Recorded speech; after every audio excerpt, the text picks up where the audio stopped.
नमस्कार, I am Sasmita Das, principal of Xavier public school Kapil Prasad Bhubaneswar.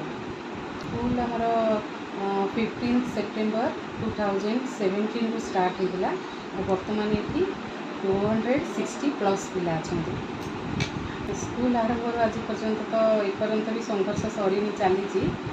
से संघर्ष भितर भी खुशी लगे जिते पेरेंट्स पिला माने मैनेजमेंट आमको सपोर्ट करती।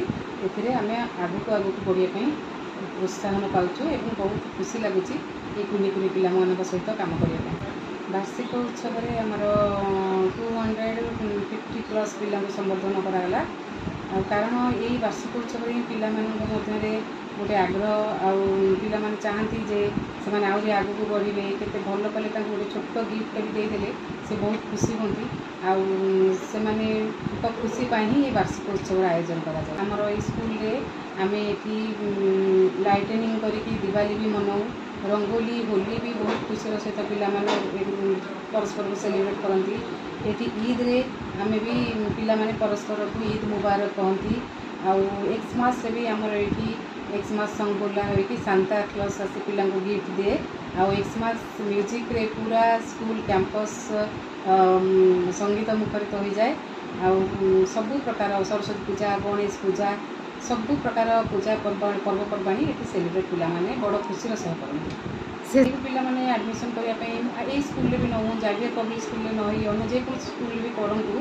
प्रथम अभिभावक दायित्व हो प्रथम से स्कूल टी भल भाव में जानवे।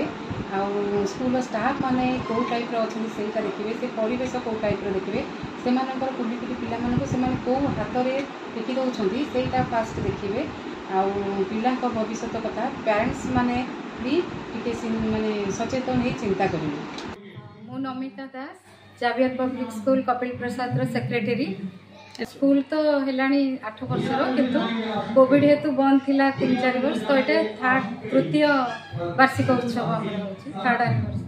सबु पिलांकर स्वप्न थाए किछि करी देखैबापई और अभिभावकर भी स्वप्न थाए पिलांको अंतर्निहित गुणावलीर विकास रूप देखापी। तो आम शिक्षक और स्कूल हूँ माध्यम जे कि पिला भितर लुचि रही सब सृजन शक्ति बाहर करी जन समाज रे ताकू आदृत करे। तो आज पिला मानकर दिन अच्छी। तो समस्ते खुशी रे बहुत सुंदर नाच गीत और भाषण। तो आज आमर 250 पिला पुरस्कृत कराला। विभिन्न क्षेत्र में भाषण, खेल और विभिन्न प्रतियोगिता, लेखिबा, पढ़िबा एवं खेल कूद, नाच गीत इत्यादि अलग अलग प्रकार थिला। तो बहुत पिला पुरस्कृत ही बहुत खुशी अनुभव करछंती। आ से माने पुरस्कार ग्रहण कला बेले